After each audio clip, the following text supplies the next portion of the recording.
నమస్తే, welcome to our channel. నేను మీ Priyanka Rao. AIG హాస్పిటల్లో ఏం జరిగింది అనేది ఇప్పుడు ఒక పెద్ద క్వశ్చన్ మార్క్. ఏఐజీ హాస్పిటల్ అంటే ఏం జరిగింది ఏంటి అని చెప్పేసి అనుకుంటున్నారేమో. మాగంటి గారి మరణానికి సంబంధించిన రహస్యం ఏఐజీ హాస్పిటల్లో ఉంది అంటూ ఈరోజు జూబ్లీ హిల్స్ ఎలక్షన్ ప్రచారంలో కీలకంగా ఉంది. మరి ఎలా చూడాలి అనేది మనం చర్చించుకుందాం. దీని గురించి మనతో మాట్లాడడానికి సీనియర్ జర్నలిస్ట్ శేషరావు గారు ఉన్నారు. ఆయనని తెలుసుకుందాం. నమస్కారం సార్. సార్, మాగంటి గోపీనాథ్ గారి మరణానికి సంబంధించి ఎన్నో ప్రశ్నలు వస్తున్నాయి. అంటే ఆయన చనిపోయిన రోజు ఇన్ని ప్రశ్నలు రాలేదు, బట్ జూబ్లీ హిల్స్ ఉప ఎన్నిక నేపథ్యంలో క్వశ్చన్స్ మీద క్వశ్చన్స్ రేజ్ అవ్వడం, తర్వాత అసలు ఆ రోజు ఏజీ హాస్పిటల్లో ఏమైంది అనడం, మాగంటి గారి తల్లి తర్వాత కొడుకు మీడియా ముందుకు వచ్చి మాట్లాడడం, ఏంటి సార్ అసలు ఏం జరిగింది?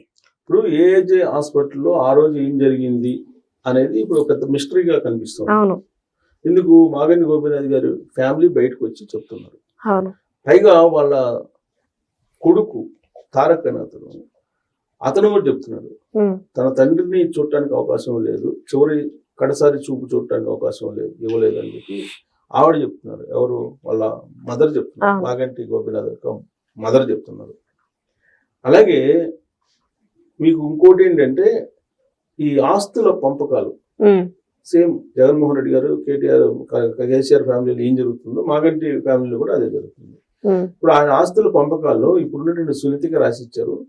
బట్ మొదటి భార్యకి పుట్టిన పిల్లలు ఉన్నారు, వాళ్ళకి ఎలాంటి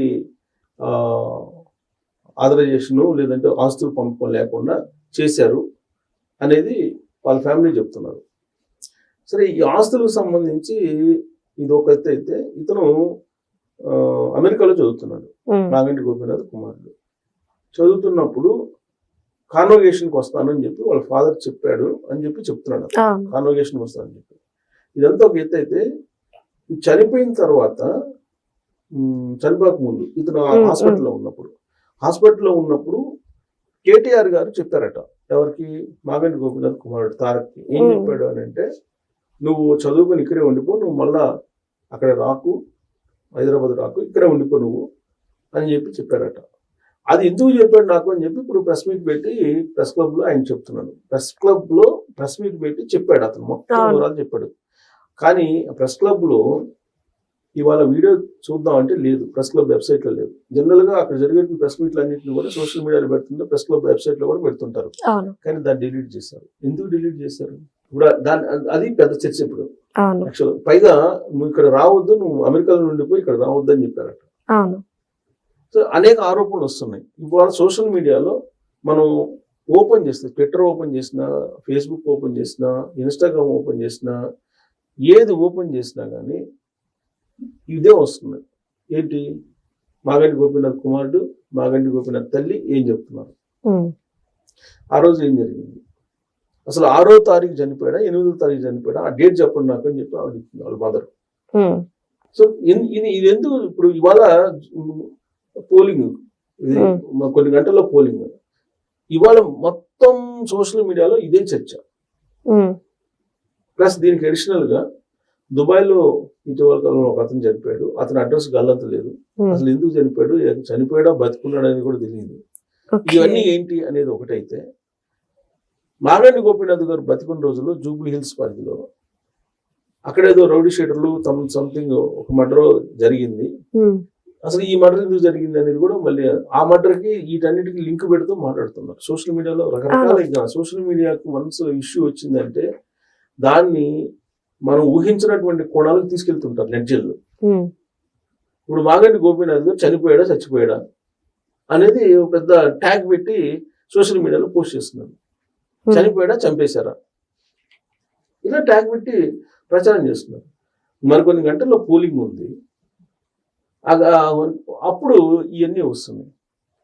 ఇప్పుడు ఎలక్షన్ టైంలో ఇవన్నీ ఏంటి అని చెప్పి ఆవిడ అడిగితే ఆవిడేం చెప్తున్నారు, అప్పటి నుంచి మేము అడుగుతున్నామయ్యా కానీ వాళ్ళు సమాధానం చెప్పలేదు, ప్లస్ థ్రెట్టింగ్ ఉంటుందని భయంతో మేము చెప్పట్లేదు, కనీసం ఇప్పుడైనా మేము మీడియా ముందుకు రాకపోతే మా బాధలు ఎవరు తీస్తారు అని చెప్పి ఆవిడ కేసు పెట్టారు, పోలీస్ కేసు పెట్టారు, కేసు కంప్లైంట్ ఇచ్చారు.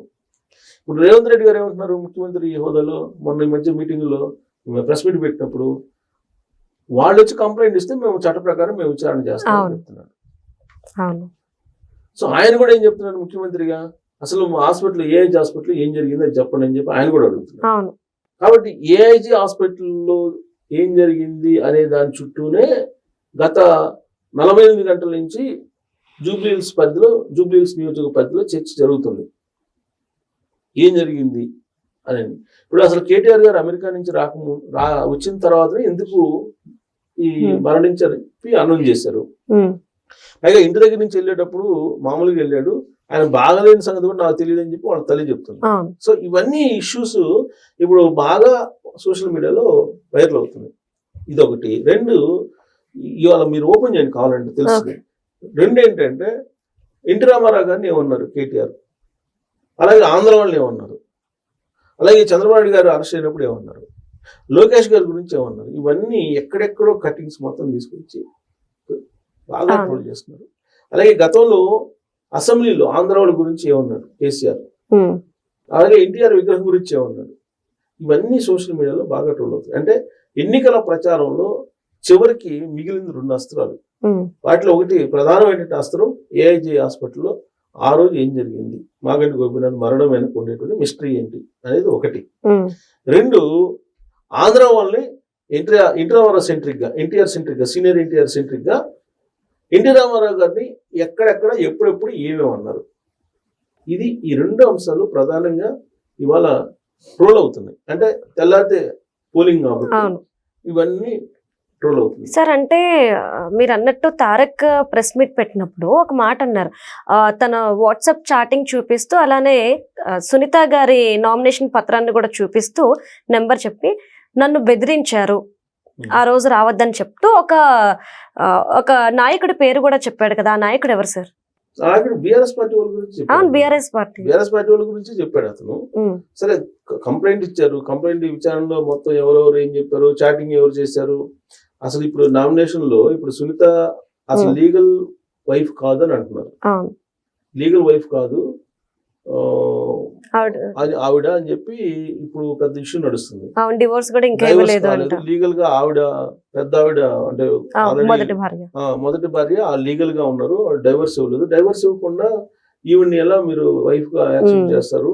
ప్లస్ లీగల్ హక్కులు అన్ని కూడా మొదటి భార్య కదా వచ్చేది అని చెప్పి ఒక పాయింట్. ఇప్పుడు జనరల్ గా ఆస్తుల కోసమే కదా ఇప్పుడు ఆమెకి ఇప్పుడు సునీతకి రాసిచ్చారు మొత్తం ఆస్తులు అని చెప్పి ఆమెకు రాసిచ్చిన దాంట్లో వీళ్ళు ఉన్నారు, కల్లగొండ ఫ్యామిలీ ఉంది, కేటీఆర్ గారు ఉన్నారు అనేది వాళ్ళ అనుమానం. సో మొత్తం మీద ఏంటంటే ఇది ఇష్యూ బాగా ఫ్లేవర్ అవుతుంది. ఎందుకు ఫ్లేవర్ అవుతుంది? నవీన్ యాదవ్ రౌడీ షీటరు, నవీన్ యాదవ్ ఓటేస్తే మీ ఇల్లు మీద కూర్చుంటే దొమ్మిలు చేస్తారు, ఇలాంటి ప్రచారం చేశారు కాంగ్రెస్ పార్టీ వాళ్ళు. మరి ఇప్పుడు వీళ్ళు చేసింది ఏంది అనేది సెకండ్ వర్షన్ వెళ్ళిపోయింది కదా. సో కరెక్ట్ టైంలో కరెక్ట్ బాణాలని వదిలేరు బీఆర్ఎస్ పార్టీ. సో తెల్లారేటప్పటికి ఏం జరుగుతుంది పోలింగ్ టైంకి అనేది చూడాలి. సోషల్ మీడియాలో మాత్రం కంప్లీట్ గా ఇవే నడుస్తున్నాయి. Thank you so much sir.